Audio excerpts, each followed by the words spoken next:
ကဲဒီနေ့တော့နိုင်ငံခြားပေါ့နော်ဒီနေ့ရဲ့အကောင့်ထဲမှာဒီ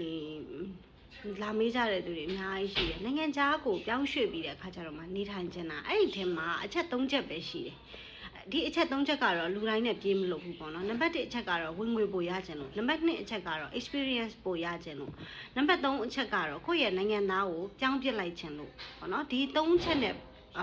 ကန့်ညီပြီးတဲ့အခါကျတော့မှလူတွေကနိုင်ငံခြားကို move out လုပ်ဖို့အတွက်တော့တွေးကြတာပဲ okay အဲ့တော့လူတွေကလာပြောကြမယ်နိုင်ငံသားမှာသွားရတာအဆင်မပြေဘူးဟိုနိုင်ငံမှာအဆင်မပြေဘူးဒီနိုင်ငံမှာအဆင်မပြေဘူးဆိုပြီးတဲ့အခါကျတော့မှကိုယ့်ရဲ့ဒီ sharing ပေါ့ suggestion ကိုပေးပြီးတဲ့အခါကျတော့မှခြားသူတွေကိုသွားပြောကြတဲ့အခါမျိုးမှာချို့တွေကလည်းဒွိဟာဖြစ်ရင်ဖြစ်သွားလိမ့်မယ်ချို့တွေကကျတော့လည်းလက်မခံဘူး no ငါရဲ့ရည်မှန်းချက်ကဒါပဲဆိုပြီးတဲ့အခါကျတော့မှဆက်သွားလိမ့်မယ်ဒီနေ့ကတော့ငါရဲ့ရည်မှန်းချက်ကဒါပဲငါဒီဒါကိုလုံးမကိုဖြစ်မယ်ဆိုတဲ့လူတွေနဲ့အနေနဲ့ပို့ပြီးတော့တူတယ်ပေါ့နော်အဲ့တော့အခြားသူတယောက်ကအဆင်မပြေဘူးလို့ပြောရုံနဲ့ကိုကလည်းမပြောင်းဖြစ်နိုင်သလိုအခြားသူတွေကိုလည်းကိုအဆင်မပြေတာကြီးကိုတော့ပြောပြီးတဲ့အခါကျတော့မှအဆင်မပြေနိုင်ကြောင်းလိုက်ပြောမဲ့သူစားမျိုးမဟုတ်ဘူးဒါပေမဲ့အားအင်တစ်ခုတော့လူတွေကိုပေးခြင်းတယ်ပေါ့နော်ဒီကိုကြုံတွေ့လာရတဲ့experience တွေအရာကိုဒီဟာကိုပြန်ပြီးတော့ share လုပ်ပေးခြင်းတယ်ပေါ့နိုင်ငံခြားကိုသွားတဲ့အခါမျိုးမှာ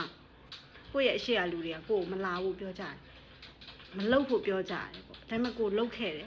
အချိန်မှာလည်းကိုကအဆင်ပြေသွားတာပဲဒါပေမဲ့သူတို့ကိုကြည့်လိုက်တော့လေတကယ်ကိုအဆင်မပြေဖြစ်နေတာအဲ့တော့လူတယောက်ရဲ့ကံတရားကကြတော့မတူဘူးပေါ့နော်အဲ့တော့ကိုလှုပ်ချင်တဲ့အရာကိုဇွဲရှိပြီးတဲ့အခါကျတော့မှလှုပ်ပါသူများတွေ negative ပြောလိုက်ရုံနဲ့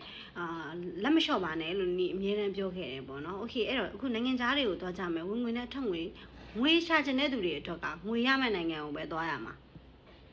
ငွေရှာချင်တဲ့သူတွေအတွက်ကလည်းနိုင်ငံရွေးဖို့မလိုဘူးဘယ်နိုင်ငံမှာပဲနေငွေရရှာလို့ရတယ်နံပါတ်2အနေနဲ့ experience ပေါ့ experience လိုချင်တဲ့သူတွေကတော့ဒီနိုင်ငံခြားမှာထွက်ပြီးတဲ့ခါကျတော့မှအလုပ်လုပ်တာက experience တွေပိုရတယ်ကိုယ့်ရဲ့ဘာသာစကားလည်းတိုးတက်လာမယ်ကိုယ့်ရဲ့ဒီ international experience တွေလည်းတိုးတက်လာမယ်ပေါ့နော်အဲ့တော့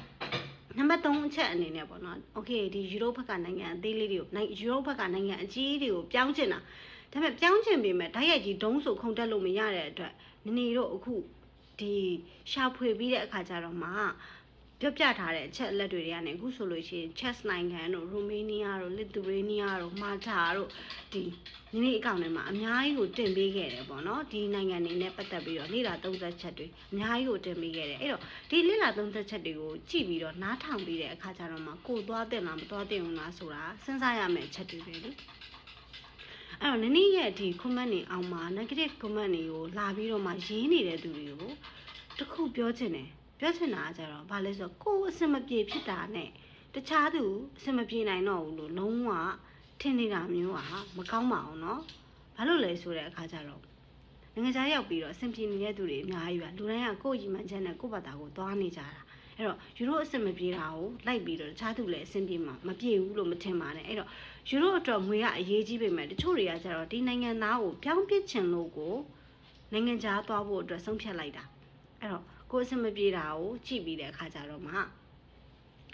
negative sense တွေအရင်မပြောပါနဲ့เนาะဒီနေ့တော့ဒီလောက်ပါပဲရှင်အဲ့တော့တခြားနိုင်ငံတွေအတွက်ဟာတွေကိုဒီနေ့ရှောက်ဖွေထားတာတွေရှိတယ်ဒီနေ့တော့ညအချိန်များတော့ဖြစ်တဲ့အတွက်နောက်ရက်တင်မှာအဲ့ဒီဗီဒီယိုတွေကိုထပ်ပြီးတော့တင်ပေးပါမယ်เนาะ